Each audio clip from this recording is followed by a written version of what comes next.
Well, for the residents of Halton that like to skate and do outdoor things, the first thing and foremost thing I will say when it comes to ice safety is there is no such thing as safe ice. Not outside. The only place you're going to find safe ice is in an indoor rink. You're guaranteed not to fall through that.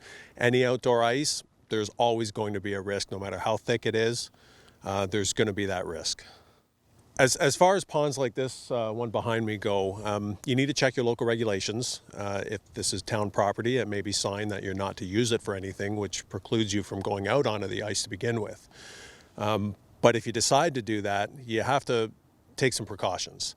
Ice like this behind us, we did cut a hole through it. It's only about an inch thick. It's not safe to go out on right now. It is not clear or new ice. It's snowy ice, and my partners did step out a little bit, and it fractured under his weight immediately.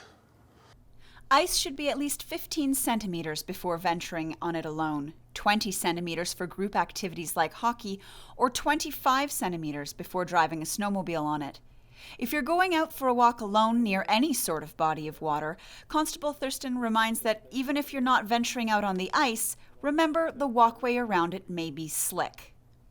Make sure somebody knows where you're going. At the very minimum, make sure somebody knows where you're going. Travel with a friend, but don't be going out on this by yourself. It's especially right now, we've only seen a few days here and there where it's been cold enough to freeze some of this over, and that's why it's so weak. It's the freeze and thaw that's been happening.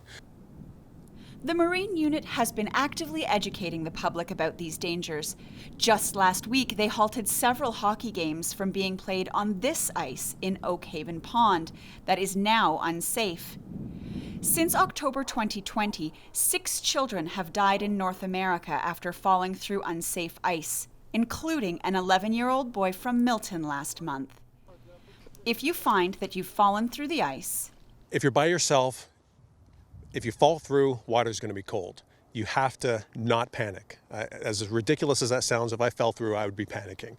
You have to get your breathing under control. You have to get your head above water, and you have to get your arms onto the ledge that you fell off of.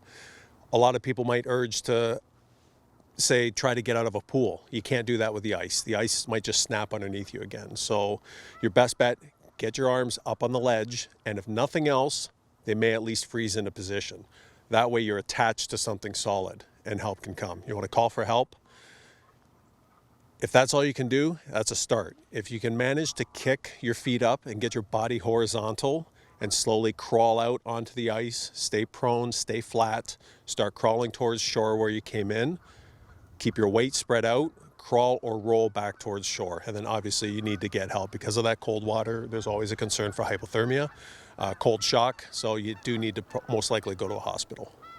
reporting for Halton News, I'm Nikki Wesley.